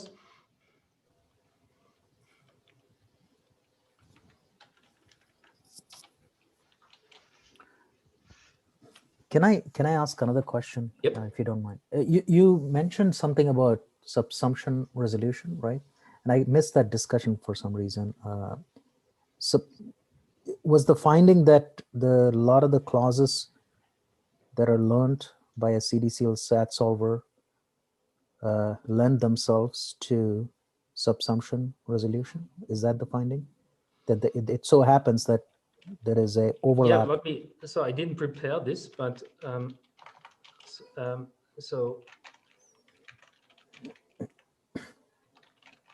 but KeySat has, of course, options for this. So let's do metrics, and so KeySat has this in, right? So I'll just compile now KeySat with this on the fly subsumption, and then let's take a test case which test. Which version should be test? KeySat test test CNFs, and then I take like any one, so it's like one in the regression suite, so I'm just not sure whether it really happens. Then I do -v, and then so this takes and then I would say somewhere there should be on the fly strengths, right? So in 1% of the conflicts you get like on the fly strengthening, and on the fly some of them are subsumed. So if the original conflict and the first antecedents you're using are of the same size, and the resulting resolvent is smaller than both of them, then that resulting resolvent subsumes both. And then you strengthen one and you subsume and you remove the other one, which is quite amazing, because during conflict analysis, you will actually remove like irredundant original clauses this way, right? And this happened here. Could be also a learn clause. I didn't have that here. Right. So, and this is a simple test case. So there are test cases where 50% of the conflicts, this is happening actually. The only drawback of this technique is that it breaks the same invariances as like what chronological backtracking would break, which is a headache actually in implementing the solver. But if you have one, then implementing the other is actually easy. And yeah, so we also have a paper on how to implement non-chronological backtracking, and that also like lends then to this thing. Okay. Thank you.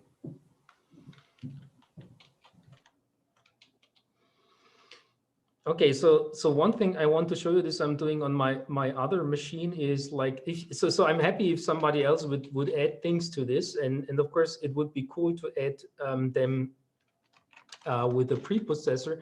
So if you do pedantic compilation, like you will, like all the things, many things will break, and that's but this is on purpose, so it would be good to have this pedantic compilation also try.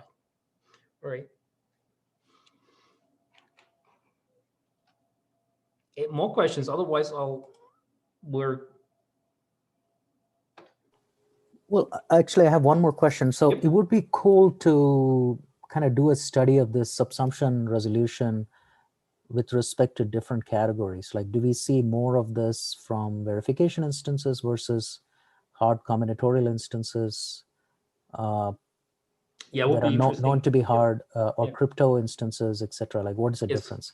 No, I mean, like, this is one thing we're completely missing. Like as I told you, this all UIP thing from Nick is really amazingly successful on these planning instances. It's quite dramatic actually. Yeah. But on the other instances, you need to work very hard to get the SAT solver not be worse. Okay. So what that means is you have this technique which seems plausible, and then for 80% of the benchmarks, unless you work very hard, you will actually make the SAT solver worse. And then maybe if you figure out how to do it, put the right bounds and everything, then you're getting to sort of like a stable phase, and then you get the benefit on this like small subset. But before you do this, before you invest the time, you would need to know that there are subsets where this technique is helpful. And that's something like people don't do in the SAT community, and we should do this more, I think, because like in many cases where this in the past there was some interesting new insight, it was always due to that. So in this case, yeah, you see I think this was really triggered by the comment of Laurent and Gilles, and Laurent is in the audience, like where they had this delay. I think they called it lazy something. Like they stopped restarting at one if the trail is increasing or something, right? And so and they saw this effect on a certain set of instances, on crypto instances actually. And this now after you see 8 years or 7 years, in 2019 I figured that out, and now it's like it gives a big win. So it's, I think, like we need to sort of like be a little bit more modest on what we want to achieve, not really sort of always winning in the competition, or like also how we do the experimental evaluation, but like trying to see these effects. I'm completely with you. Yeah, totally. Thank you.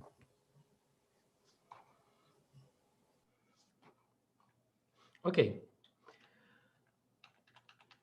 I think like the only thing I wanted to show you, the second thing besides minimization is what I wanted to show you today is proofs.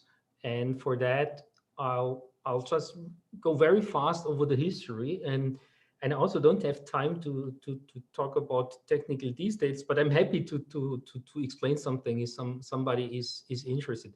So there has been also part of this pre-processing. So I have to agree that we started this whole thing in 2010, like with something called block clauses, which nowadays are completely switched off. So until like 2015, I would say they really gave an improvement on these solvers, but like for plain CDCL, putting block clauses into pre-processing does not give you anything. It just slows you down a little bit.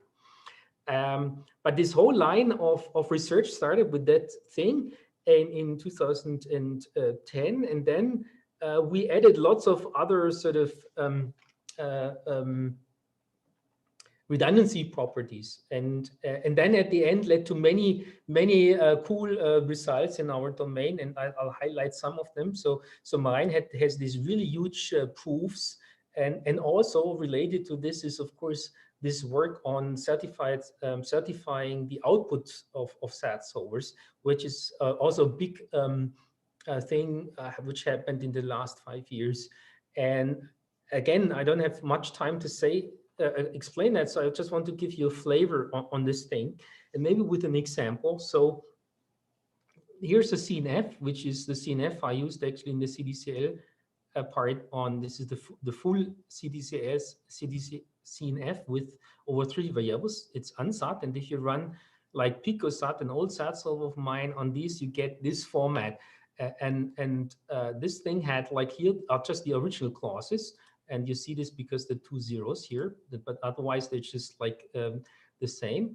And this would be the first learned clause. And in the paper by Paul Beam and others, they called it proof change, which is kind of hidden here. Like, this is the clauses you would use to derive that clause here. And here are the clauses listed in, like, there are only 2, so you could actually have a resolution proof. Okay. And this was called the extended proof format back then. Ellen van Gelder earlier proposed we should really use resolution traces, where these guys would always be 2, right? So you have 2 clauses at most, which give that one, and not this like a proof change where you have multiple clauses which give this one. Then this didn't work because it was 10 times larger than this format, which is also due to, at least the name is due to Ellen van Gelder. It's called RUP, for reverse unit propagation. So you would only list the clause, and then say, okay, this clause is implied by the CNF, and then you add the clause to the formula. Then this clause is implied by the new CNF, and so on. So you always add like a new clause to the CNF, where you check every time that it is implied. And what's implied? Well, it's like on this slide, it's this box here, which says the formula implies this clause through unit propagation.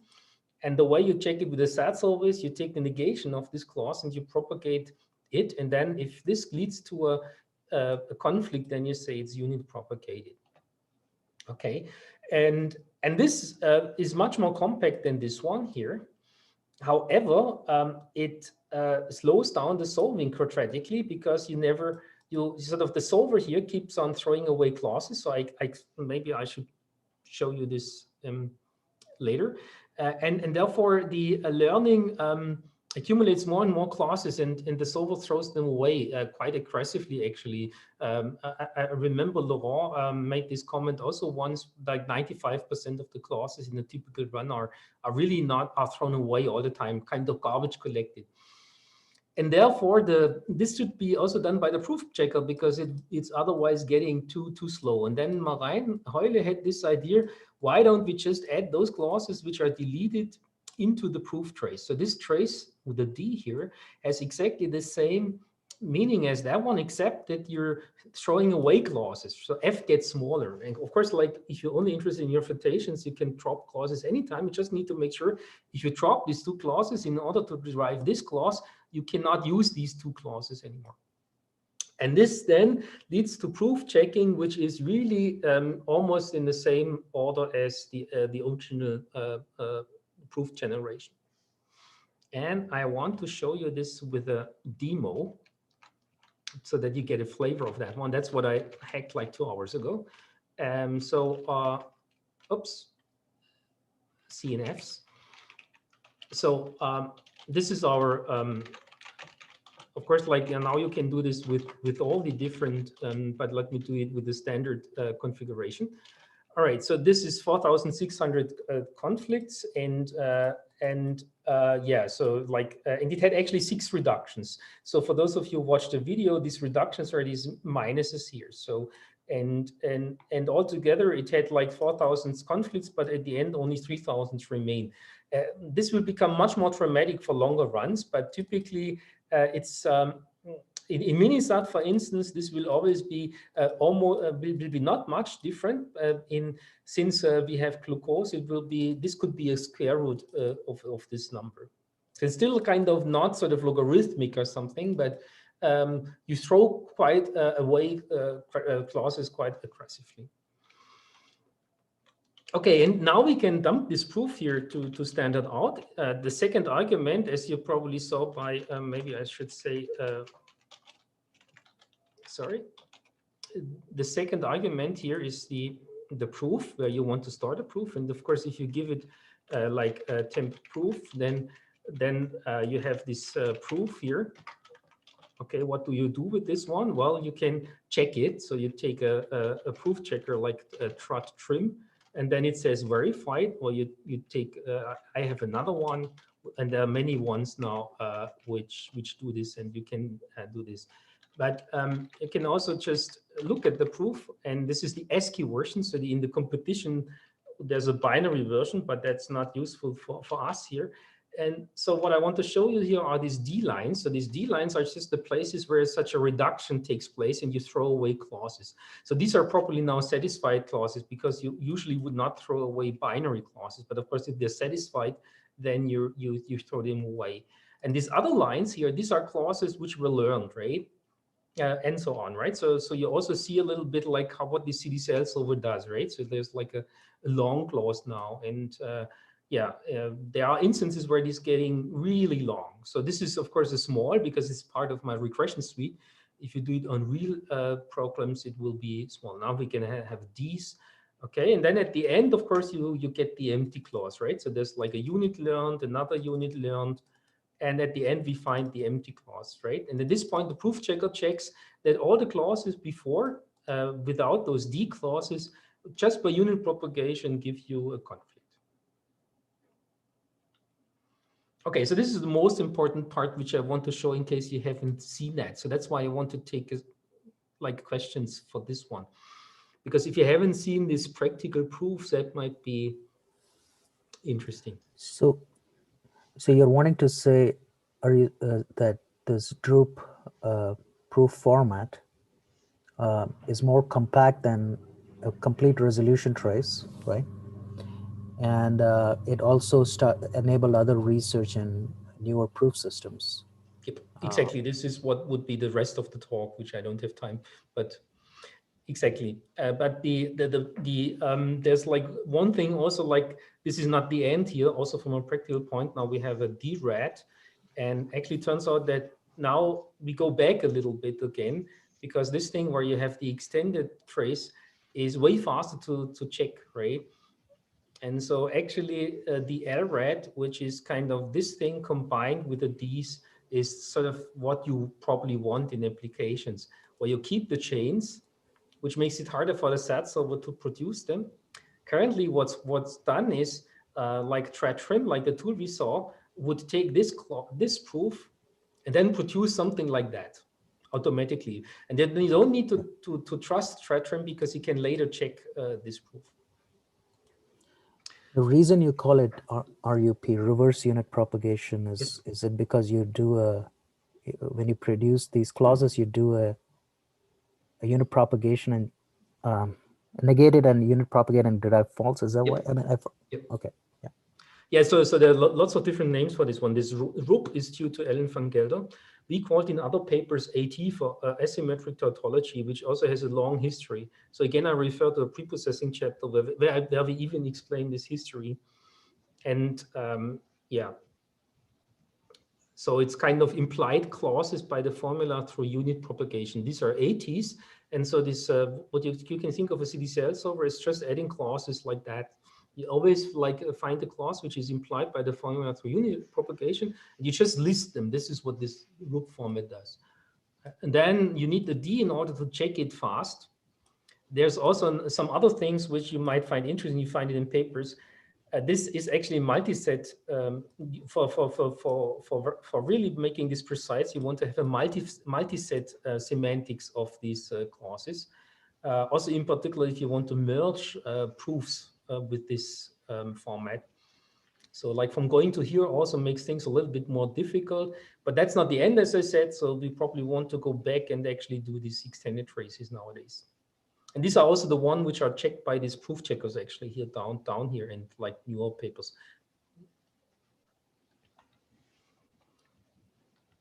Okay, so now like there's like 11 more minutes, and I could now, of course, do a very brute force way through all these clause redundancies, and it starts, as I said, with our 2010 paper with the block clauses, and it's so the basic idea that you use block clauses to simplify the formula is so appealing, but at the end it's not practical anymore, which is very funny. But it led to many other things which I've shown already, and I would explain here what this block clause elimination is, but I don't think we should do that now.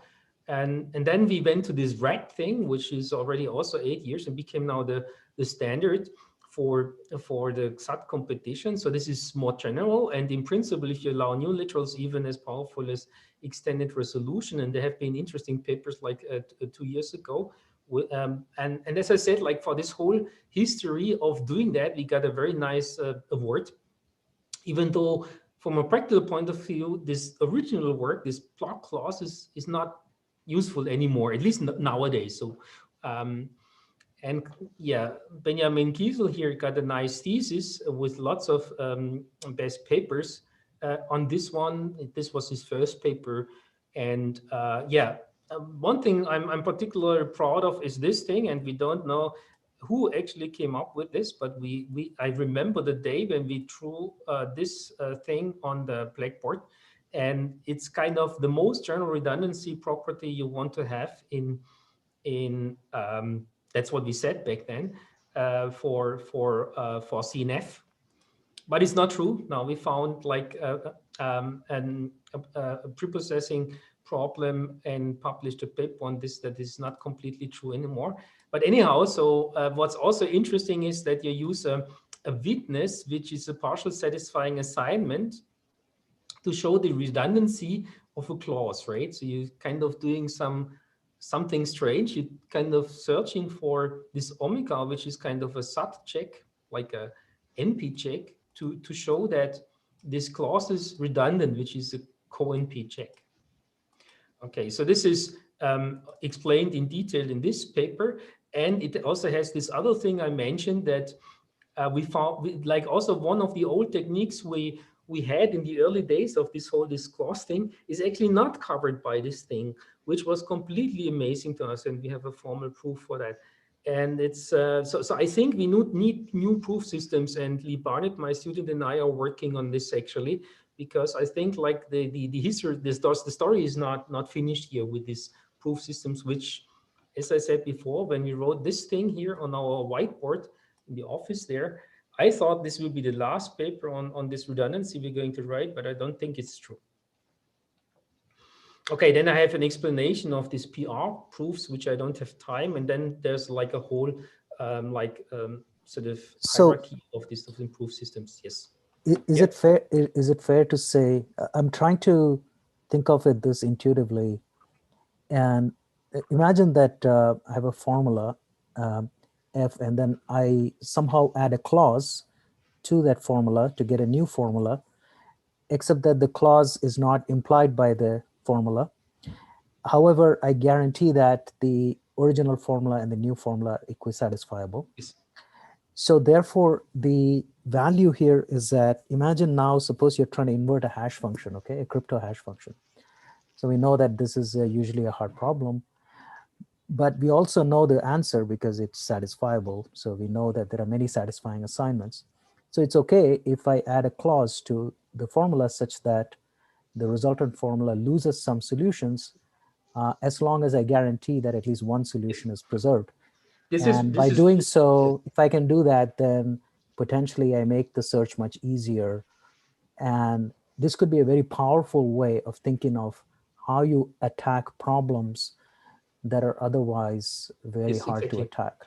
Yeah. So here's an example, and maybe this is a good thing to finish this talk. So because I find it really amazing.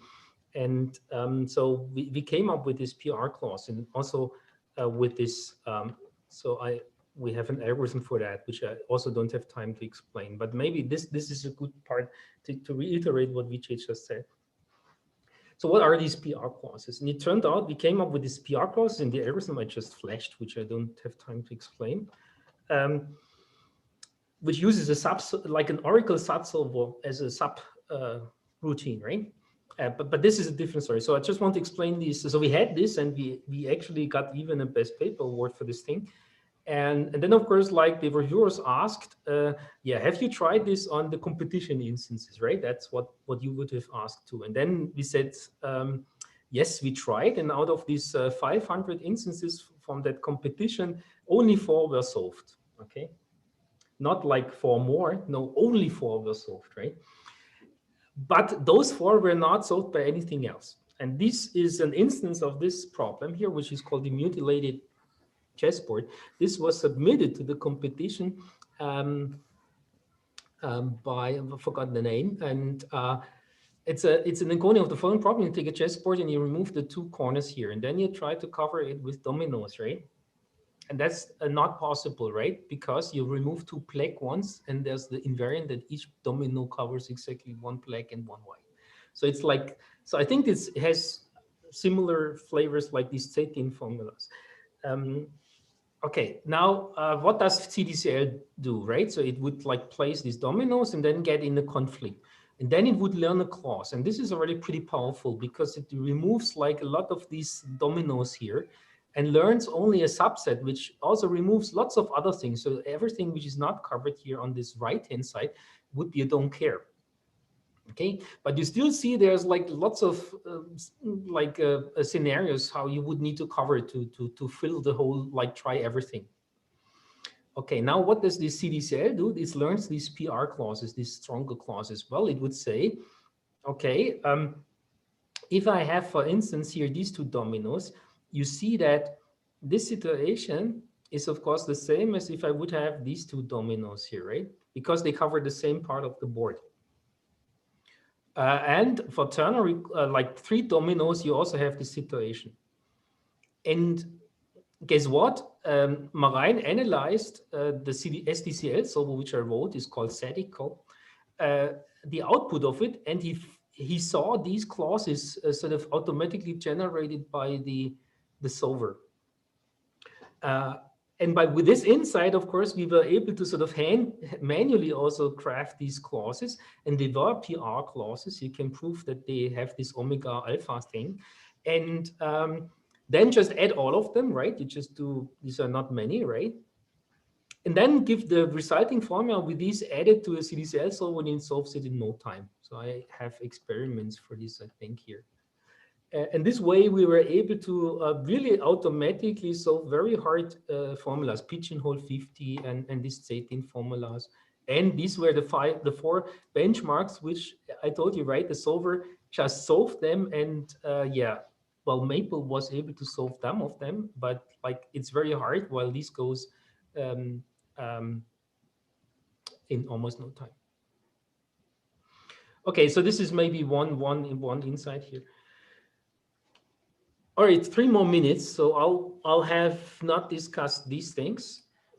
So Karam Sakala asked something that I was also thinking about. I mean, it seems like this example is essentially doing symmetry breaking, or no? So yeah, no, it's not completely symmetry breaking, or do you know how this No, this is not redundant process are related? This is a way of symmetries? doing symmetry breaking. So as Vijay said, like this hash function thing he was saying is a good analogy. Another one would be, you know, in mathematics, we always do this without loss of generality, right? Okay, and that's exactly what's happening. So this alpha you saw before is a clause you kind of learn, which is not implied, right? And but you know that if you assume this alpha now, then without loss of generality, if it would without this alpha it would be satisfiable, it would be also satisfiable with this alpha. And the witness for this is this omega. And here it's not completely symmetry breaking because the way how this is encoded. So you kind of have variables which say a domino goes to the right or domino goes down at this board, right? And of course, like there is a kind of symmetry, like semantic symmetry in it, but like the form, it's not in this formula. But the Karam is completely right. So this is a form. Goes into the same direction. So it's like a similar argument. And Marijn has also not for these PR clauses, but he has like a translation of symmetry breaking into red proof system. So this thing, this PR, is even stronger, okay, than the red thing. And then we proved last year that it cannot do covered clauses. So that's why I'm saying this, we're not at the end yet with this whole story.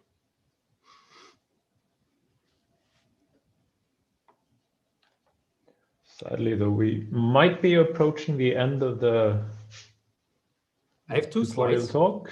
Yes. So this is things we didn't talk about. So yeah. And this is my personal SATSolver history, which is personal, right? SATSolving. So I changed the title into SATSolving because this talk is about SATSolving. And the green part here on the right is the thing where, well, I'm hoping to make progress, and I'm also working on. And yeah, this SAT and SMT anywhere. So this is the amazing thing about this tweet and this talk by the CTO of Amazon talking about SMT solver and explaining what that is and that they're verifying their thing. This is pretty amazing. So you see, like SAT and SMT everywhere should always become pink or blue because it's there, right? This is like the SAT singularity. Sorry? The SAT singularity. Ah. Okay, so thank you for your attention. So actually a question, if you go back one slide. Yeah. For the purposes of this semester now, we have a lot of people, theoreticians, practitioners, hanging out with each other, though sadly only virtually, but still. So your favorite pick of, I don't know, 3, 4, 5 topics, what do you think we should be thinking about and talking about, trying to understand from an applied or from a theoretical point of view? I mean, like you and I have been discussing about about this arithmetic reasoning. So I'm still very interested in this part. So this is like something where I think we might make progress. And it's also interesting because it bridges to computer algebra. And this is clearly something one should have a closer look at. Yeah, parallel and distributed SAT solving. So like there's this open question. So I'm not sure like whether this is a proof complexity or another one. We had this in our first BANF seminar back then. There was Ashish Saprahal had to talk on this, and maybe also Laurent, on can you understand parallel SAT solving through this sort of the proof complexity angle, like, or by sort of like thinking about structures of the proof. That would be really interesting. This is also related to the papers by Marijn, where you sort of where we do use a different paradigm, this cube and conquer paradigm, and not CDCL on top. But then at one point we switch to CDCL, because then if things become more local, we'll use CDCL. But we do global decisions, and then at one point we go to the CDCL. The third topic, back then in BANF, actually, I had a list of 10 issues to look at, and I think not all of them are done yet, and some of them are actually listed here. And one of them was also this issue with this. Is there kind of a complexity theory for satisfiable instances? Because as you asked this before, but the real kind of improvement in the last 2 years was due to sort of focusing on trying to make satisfiable instances faster. So 3 things I gave. Any final questions from the audience before we exit out into Gather Town again?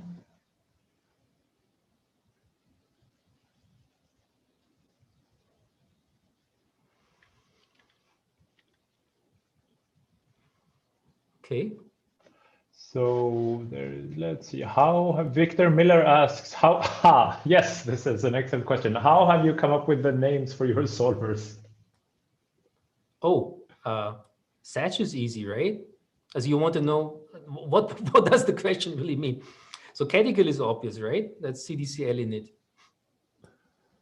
And KISSAT is SAT and KISS, right? That's also very simple, but the Finnish connotation is a little bit fishy. So anyhow, and the last one, the SATS is also clear. Like if I want to write a SAT solver from scratch for this seminar, it should be called SATS, no?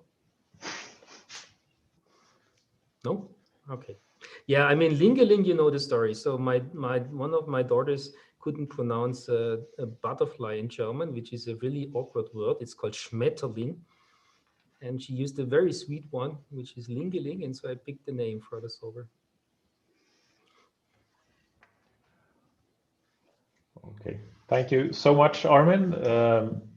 It's a fantastic talk, and it's sadly we had too little time, but there's still your videos which we can look at for those of us who have not looked at them already. And so with this, I think we end today's talk. Let's see if we can figure out how to virtually leave the room. Okay, thanks everybody. Thanks, Armin. Thank you for having me. Bye.